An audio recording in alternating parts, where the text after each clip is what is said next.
Hello and welcome to part 2 of AFA Productions in the car. We are today on our way to view a couple of cinemas. We're doing a cast and crew pre-release of the movie at the end of this month. Yep. So we're now just going to see what the local cinemas have to offer, really. Also, I know you've been on the phone to them. It's been a bit of a difficult process to get hold of them and to get something booked in. Yeah, so what we're trying to do is, so many people that were involved in Apnas, they deserve the opportunity to go and come and watch the film before it actually goes out on the big screen. And what we want to do is we want to have a sort of private screening for the cast, for the crew, and for family and friends to come over and watch the film in a cinema and just enjoy the moment, really, and be able to, you know, see their hard work come to life and watch it. So yeah, because once the film goes to that next stage, the official sort of premiere, we probably wouldn't be able to invite all the people that we would want to invite. So this is our... No, because there's a lot of people, a lot of cast and crew. Yeah, so all in all, we're probably over 200 people are going to be coming to this private screening. Yeah. So I just wanted to make it special for them, like a premiere. So we're on our way now to a cinema. There's 2 locations that we can potentially choose from. Obviously, we're trying to figure out, you know, the best logistically for parking and hotels and things like that. Accessibility, because obviously a lot of these actors are not, well, some are not even from Manchester. Yeah. They're coming from down south. We've got people coming from London and also from abroad, from Pakistan and things like that. So we just need to make sure that it's logistically viable and easy to deal with. Because how I see it is, when we're on set and we're doing the filming, obviously, as you know, we've spoken to some of the actors after the filming is complete, and they don't have a clue how the film is made up or how it looks. Even if we go back to when we got draft number 1 before any form of edit whatsoever, in comparison to how it is now, you got draft 1. I remember getting draft 1 and going, this is a bit rubbish. The colour wasn't right, the sound wasn't right. Yeah, well, we didn't know. We didn't have and when I was like, what have we recorded here? And listen, it's not being graded yet. It's not the sound. Don't take any notice of that. There's no score. There's no music.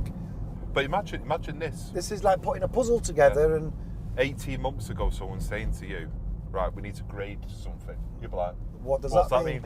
I need to score something. What you want about it? It's honestly, it's hats off to the movie industry, because what goes in to films is ridiculous. And, you know, the colour makes a massive difference. I think one of the biggest differences for me was the sound, and getting the sound right and the feel from the speakers of different scenarios of what happened or any effects.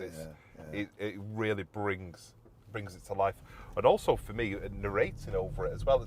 That's if it fits the film. But I think rating's a big one as well. Yeah. But it's going to be really good for as the cast and the crew. Obviously, you've got people in different departments. You've got people who are dealing with sound. All they're doing all day is just listening. Well, you're in it, aren't you? I'm in it. What's your name? What's your character in it? Ivan. Oh, remind me of the surname. Ivan Drago? No. That's the guy from Rocky. What is it? Ivan Kovac or something. He looks Russian, doesn't he? So one of the gang members, the Manchester crew. He did his little cameo, didn't you? Yeah. But yeah, it's, you know. Here's one for you, Chunk, right? When you were in front of the camera, right? Talk us through the process, like, you know, the feeling of. So for one scene, it would take hours to do, right? And the time is mainly take of different takes, different angles. It's basically different angles, different, you know, your close-ups, your wide shots, your side-on shots. So I'll give you a couple of different instances. Yeah. So, you know, it is boring because it's repeat. What, when you're in front of the camera? When you're in front of the camera, yeah. repeat. So, especially if you're not a lead actor and you've got lines. Absolutely, you're in the background. So obviously one of my scenes in the background is when the shutters are coming up in the warehouse. Yeah. These shutters on the day were a nightmare. They weren't working, they weren't noise, stopping, the noise. The squeaking. And I must have opened and shut those shutters probably a good 25 times, standing there. And then I had to realise, because I'm 6'7", so to get me under a shutter in a shot and get it coming up quick enough is a difficult one.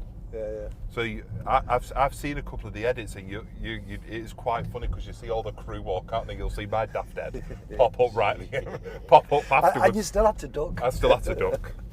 So yeah, it's really repetitiveness, and you know, and another one for me is smoking on in a scene. So if, obviously you can't smoke cigarettes. They're what would you call prop cigarettes? Would you call them? Well, they still light them and smoke them. They still light them and them. smoke them, yeah. But there's no nicotine. There's no nicotine, but they're not. It's not tobacco either. They're awful. It's like a herbal thing. Did you try it? I tried it. Yeah, it's awful. And you know, if you're smoking in one scene, I remember a couple of the actors saying to me, "I feel sick." He said it's not because of nicotine; it just tastes disgusting. So there's a couple, and it's quite funny. And bear in mind, you know, a lot of the scenes, certainly if you're in an enclosed room, you're fogged out. Yeah. You've got these artificial cigarettes going. It's everywhere. And by the time you get home at the night, it's a tough day at the office. That's all I'm saying. But yeah, people who act on a daily basis, obviously you've got your soaps and whatnot, which is a bit more streamlined, yeah. Because they actually don't need. In soaps, I don't know if anyone's ever gone to the Granada studios or been able to go and watch anything behind the scenes, but they have cameras on each set already in place. Sat there already, yeah. And all they do is they plug in a laptop, and then the DOP, the director of photography, will just control it all through a laptop and the takes, and then you're done. So. But that's been on a fixed set, where we're not on a fixed set. We're moving. And another one which I find peculiar when filming is that when you're filming, it's not done in order. Oh yeah. So, that's a mad one. So for example, day one of filming was the last scene. Yes. And then you're jumping back forwards. So no, but you know what that tells me? Do you know the talent of the actor or actress that is having to film this film? So when you're watching a film, it's never filmed in that order. No. So with Apnas, the last scene of that film was filmed on the first day. For day one, yeah. So the actor getting their head around being able to get into the character and understanding the script in such a way to how the emotion and how they would behave within character at the end of the movie, but on day one, and they've not even had a chance to get involved in the actual feeling of that character yet. It takes, there's a particular set of skills for that. I agree, because, you know, for an actor, do you think they get in their mind that this is the end of the film, this is midway the film, or I don't know. Because it's a peculiar one, and it's peculiar. Who decides how that is built up? Okay, I know that because our first AD that actually structures, and the producer that structures the schedule for the film would do it in a way based on location. Right. Is that still rolling? Yeah. Okay. That's going in the edit. What was I saying then, so I can start again? So you're saying that the first AD... Yeah, so how they organise the shoot days is based on location, pretty much. So the work that's involved in it is that they have the list of locations. They see what dates those locations are available. From understanding that, they then look at the script and identify every single scene that's within that location. So you could have 5 different scenes, which are different parts of the movie, Yep. in that same location. But we did. I remember. So they would film that according to each scene that was filmed in that location. Then you move to the next. So obviously the warehouse scene. Yeah. Well, there's several different. We actually ones. went back to the warehouse though. A Yeah. couple of times, wasn't it? Yeah, twice we went back, and that was just based on availability. Right.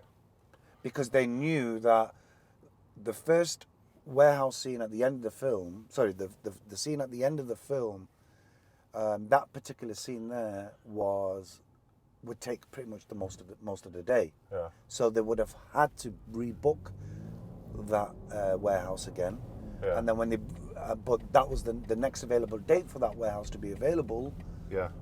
Is when they would schedule in the other Yeah, scene. yeah. So there's a lot of work that gets involved, and also some actors and actresses might be on multiple jobs at that time. So you also have to work out logistically what works for them as well. Mm-hmm. So That's shaking. on one thing that interested me through the whole process is I remember a house I was living in at the time was used as part of the set, and obviously I was away on holiday. And I remember coming back, obviously filming wasn't done, but how the dress, what would you call it? Dress a scene, is it? Or The set dressing, yeah. set dressing. So that is crazy. we turned your house into a house from the 90s with a Pakistani family that lives in it. Yeah, yeah. So it was a complete. So when you walked in and you seen your house like that, It was like, mental. wow, this is. And when we were done filming there, because we were actually there for a week. Mhm. When we were done filming there, the art department, Kinga, shout out to Kinga and all the Yeah, crew, yeah, they very literally turned it around, and it was like, it was never changed. It was crazy. There's another particular set of skills. Not everyone can do this. No, I agree, because I saw a couple of the scenes, and just how food is laid out, how a certain bottle is laid out. I don't know. You've got to have such an artistic approach from you to know those, because that's the type of things that us as everyday people you wouldn't have a clue. It's setting the tone as well, and the lighting on the scenes. Yeah. Like, lighting is key. The lighting has to be right, and this is where it changed everything. At the time, I thought, because this was our first rodeo, we didn't know how the thing actually rolled. Yeah. But then, all of a sudden, like when you've seen it on the grade, now you can see why they put that lighting in place. Yeah. And just the ambience it creates. It does. It really does. So when you add the lights, the music, the lighting makes a massive difference. When you combine that with the sound and any effects that you're putting in, it really does set a scene, and it really does make the picture come alive. All right, here's one for you then. Yeah, what would you say? What would you prefer, the day scenes or the night shoots?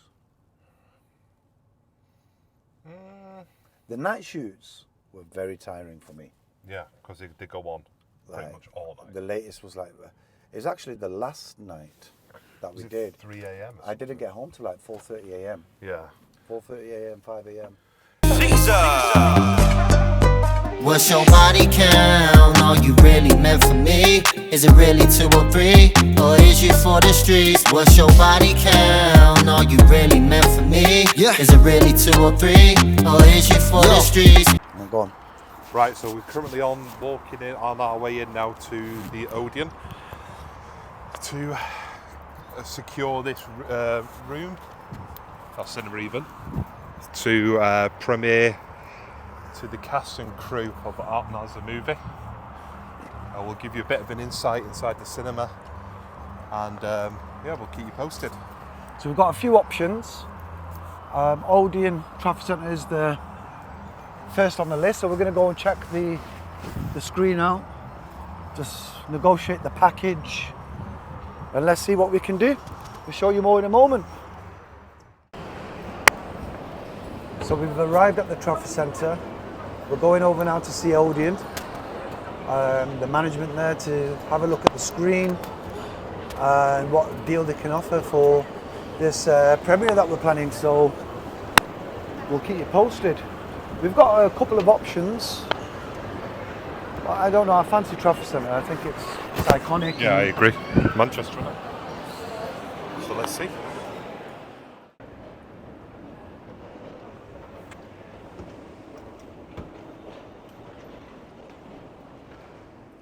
We're back out from the Odeon.